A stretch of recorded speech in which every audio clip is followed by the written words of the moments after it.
নমস্কার। যুক্তি তর্ক সঙ্গে অর্কয়ে আপনাদের স্বাগত। আপনাদের সঙ্গে আমি অর্কপ্রভ সরকার। দেখুন, খোকাবাবু কিন্তু ভয় পেয়েছেন, বেজায় ভয় পেয়েছেন।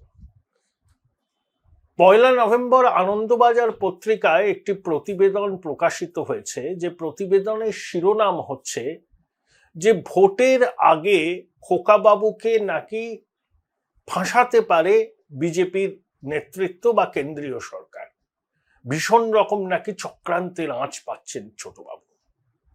এখন প্রশ্ন হলো, খোকাবাবু এই যে লম্পজম্প করছেন, বৈভবের আস্ফালন করছেন, তর্জনী উঁচিয়ে একে দেখে নেব তাকে দেখে নেব বলছেন, বিজেপির কর্মী নেতারা আসলে গাছে বেঁধে রাখার নিদান দিচ্ছেন, তাহলে ছোটবাবু যে এইরকম আচার আচরণ করছেন, তো কেন্দ্রীয় সরকারের কোনো না কোনো মহল থেকে একটা তার প্রতি একটা আশীর্বাদ আছে।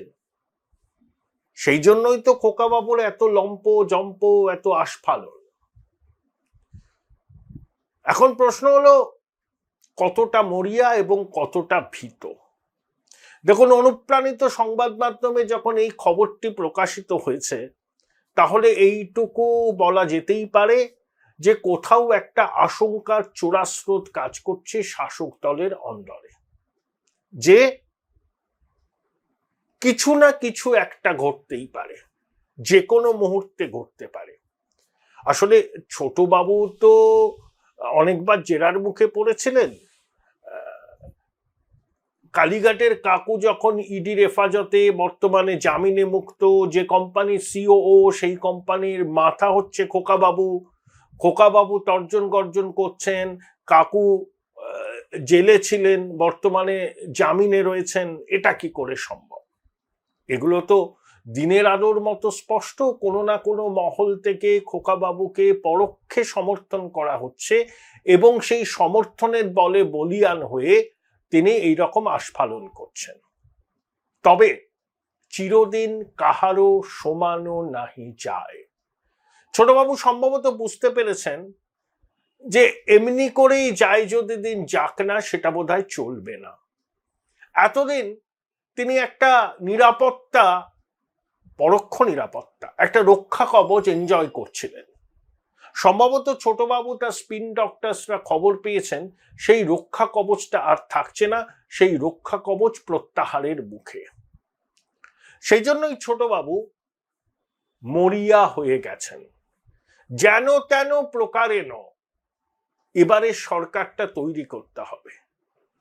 সরকার যদি না থাকে, ছোটবাবুর কোনো রাজনৈতিক উচ্চাশা আর ভবিষ্যতে পূরণ হবে না। 294টা কেন্দ্রে 294টা ওয়ার রুম তৈরি করার কথা বলেছেন। 18,000 তৃণমূলের বিভিন্ন স্তরের নেতা আধিকারিকদের সঙ্গে ভার্চুয়াল বৈঠক করে বলেছেন যে বিএলএদের নাওয়া খাওয়া নেই, বিএলওদের একদম ম্যানমার্কিং করতে হবে। এই যে ম্যানমার্কিং কথাটা শুনে আমার সেই এর কথা মনে পড়ে গেল, পিকে ব্যানার্জির কথা মনে পড়ে গেল। ভোকাল টনিক দিতেন সেই 8-এর দশকের মাঝামাঝি। প্রশান্ত মোহনবাগানে খেলছেন, মিডফিল্ডে দাপিয়ে বেড়াচ্ছেন, ওদিকে কৃষাণু বিকাশ ইস্ট বেঙ্গলে। একটা বড় ম্যাচের আগে প্রদীপ দা বললেন, সুনির্মলকে আমি ম্যান মার্কিং করতে দেব, যাতে প্রশান্ত মাঝমাঠে কায়দা কানুন না করতে পারে। তা এরকমও কি ম্যান মার্কিং করার কথা বলছেন বিএলওদের? আরে বিএলওরা তো সরকারি কর্মী, তারা তো বেতন পান। কেউ শিক্ষক, কেউ প্রাথমিকের শিক্ষক, কেউ অন্য সরকারি দপ্তরে কাজ করেন। তাদের উপর চাপ সৃষ্টি করা কেন হবে? এই যে ম্যানমার্কিং করবেন তৃণমূলের বিএলএরা, এটার মানে হলো এই বিএলওদের গতিবিধির উপর সম্পূর্ণ নজরদারি রাখা হবে। তারা কোথায় যাচ্ছেন, কিভাবে ফর্ম পূরণ করছেন, সবকিছু আতশ কাঁচের নিচে থাকবে। এটাই বক্তব্য।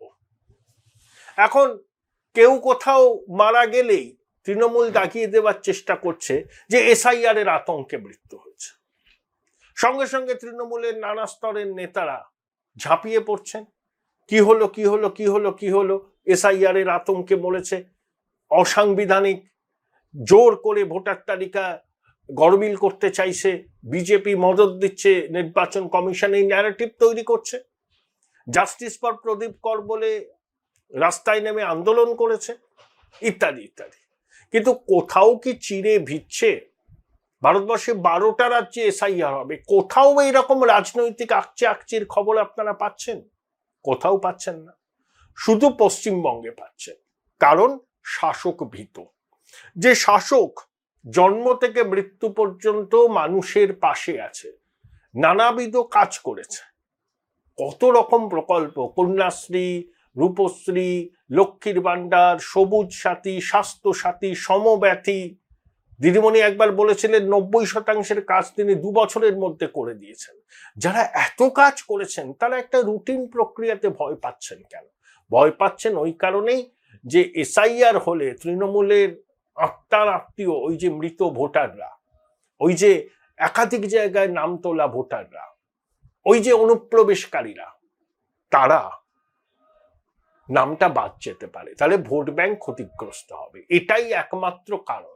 তৃণমূল কি বলছে? একজন বৈধ ভোটারের নাম যেন তালিকা থেকে বাদ না যায়। খুব ভালো কথা, আমরাও এটা চাই, কিন্তু একবারও বলছে না যে একজনও মৃত ভোটারের নাম যেন তালিকায় না থাকে, সেটাও আমরা চাই। দেখুন নীরবতাটা দেখুন, ওরা চাইছে মৃত ভোটারের নাম তালিকায় থাকুক, অনুপ্রবেশকারীদের নাম তালিকায় থাকুক, একাধিক জায়গায় নাম যাদের তোলা আছে তারা এখানেও ভোট দিক, মানে ফলস ভোটিং হোক, এটা তৃণমূল চাইছে।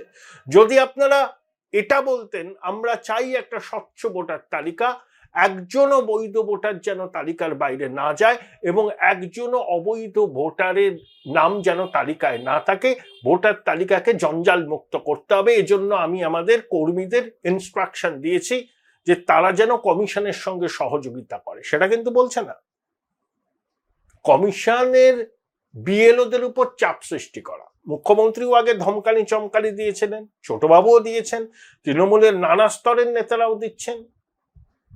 এটা হচ্ছে আতঙ্কের জন্য।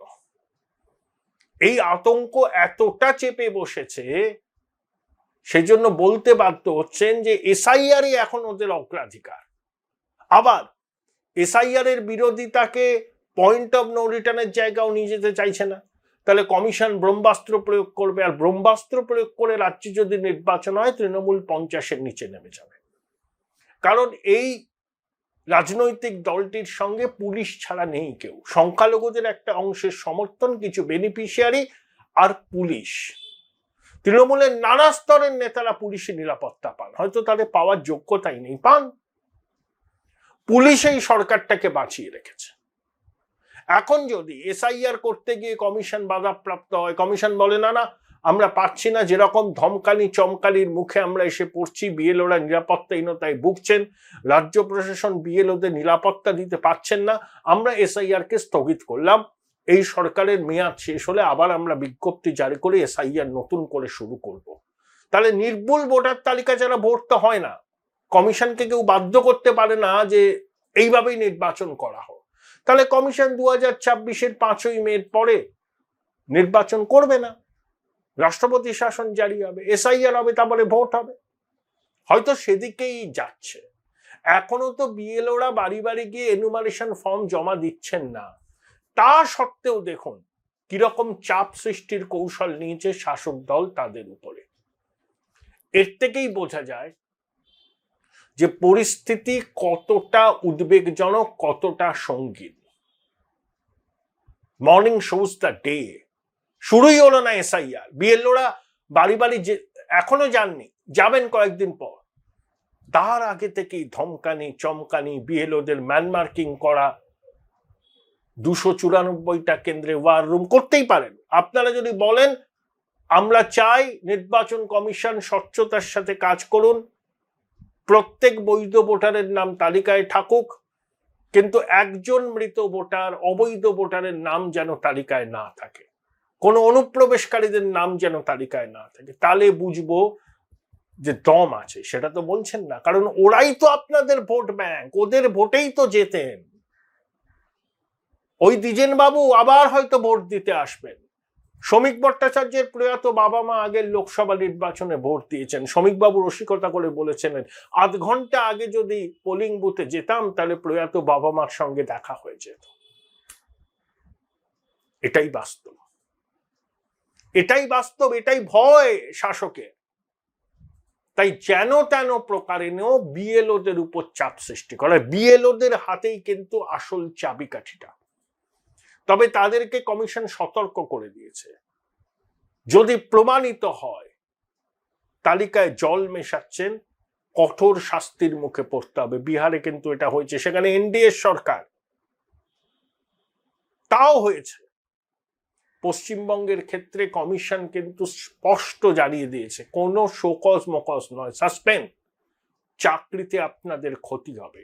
তাই কোন রাজনৈতিক দলের কথা আপনাদের শুনতে হবে না, যেটা ন্যায্য মনে হবে, যেটা আইনগতভাবে সঠিক মনে হবে সেটা করবেন। কারোর চাপের মুখে পড়ে নথি স্বীকার করবেন না, তাহলে আপনাদের ক্ষতি হবে। শাসক তো চাপ দেবেই, বিজেপিও বলছে নো এসআইআর নো ভোট, শাসক বলছে এসআইআর অসাংবিধানিক প্রক্রিয়া। এই চাপানুতলের মধ্যে বিএলওরা পড়ে তারা নিরাপত্তাহীনতায় ভুগছেন। ওয়েল অ্যান্ড গুড, তাদের নিরাপত্তার দায়িত্ব সরকারকে নিশ্চিত করতে হবে। আইন শৃঙ্খলা হচ্ছে রাজ্যের এখতিয়ারভুক্ত বিষয়। এই হলো মোদ্দা কথা। দেখুন, রানাঘাটের বিজেপি সাংসদ জগন্নাথ সরকার দুগ্ধ পাত্রে গোচনা ফেলে দিয়েছেন। আবেগের বশে বলতে গিয়ে ভারত বাংলাদেশ সীমান্তের কাছে গিয়ে বলেছেন 2026-এ বিজেপি ক্ষমতায় আসলে কাঁটাতার মারাতার কিছু থাকবে না, দুটো বাংলা এক হয়ে যাবে। এসব কথা কেন বলেন? এত আবেগ কেন? কেন সংযম নেই? একটা স্পর্শকাতর বিষয় শুরু হতে চলেছে, তার মধ্যে আপনাদের এই সব বাঁচলামই বলছি, বাচালতা, এই প্রক্রিয়াটাকেই প্রশ্ন চিহ্নের মুখে ফেলে দেবে। এই তরজাতে সাধারণ মানুষ আতঙ্কিত হবে। দেখছেন না, বার্থ সার্টিফিকেট তোলার জন্য হুড়োহুড়ি পড়েছে, কমিশনের ওয়েবসাইট ক্র্যাশ করেছে, সবাই 2002-এর তালিকায় নিজের নাম আছে কিনা দেখতে চায়। শাসক এবং বিরোধী প্রত্যেকটা রাজনৈতিক দলের সংযত দায়িত্বশীল ভূমিকা পালন করা উচিত। বাজার গরম করে খবরের শিরোনামে থাকার কোনো দরকার নেই। বিজেপি যদি চায় এই প্রক্রিয়াটা স্বয়ং সম্পূর্ণ হোক, তারাও কিন্তু একটা দায়িত্বশীল ভূমিকা পালন করুক। কিন্তু অনেক ক্ষেত্রেই তাদের বিভিন্ন নেতারা করছেন না। শাসক তো করছেই না, শাসক তো হুমকি দিচ্ছে। বিজেপি বলছে নো এসআইআর নো ভোট, কিন্তু সেটা বলছে ঠিক আছে, কিন্তু দায়িত্বশীল বিরোধীর ভূমিকা তাদেরকে কিন্তু পালন করতে হবে। অনেক ক্ষেত্রে সেটা হচ্ছে না। তাই যে শিরোনামটা দিয়েছি, ছোটবাবু বিজয় ভয় পেয়েছেন, তার প্রমাণ ওই 1 তারিখ আনন্দবাজার পত্রিকার একটা প্রতিবেদন, যে তৃণমূলের অন্দরের আশঙ্কা খোকাবাবুকে নাকি কেন্দ্রীয় এজেন্সি বা কেন্দ্রীয় সরকার নানাভাবে হেনস্থা করতে পারে নির্বাচনের মুখে। দেখা যাক তৃণমূলের আশঙ্কা সত্যি হয় নাকি ছোটবাবু যে রক্ষা কবচটা পেয়ে আসছেন সেই রক্ষা কবচটা এখনো জারি থাকে। সময় উত্তর দেবে। Join Indian Institute of Hotel Management now. Right choice, right decision.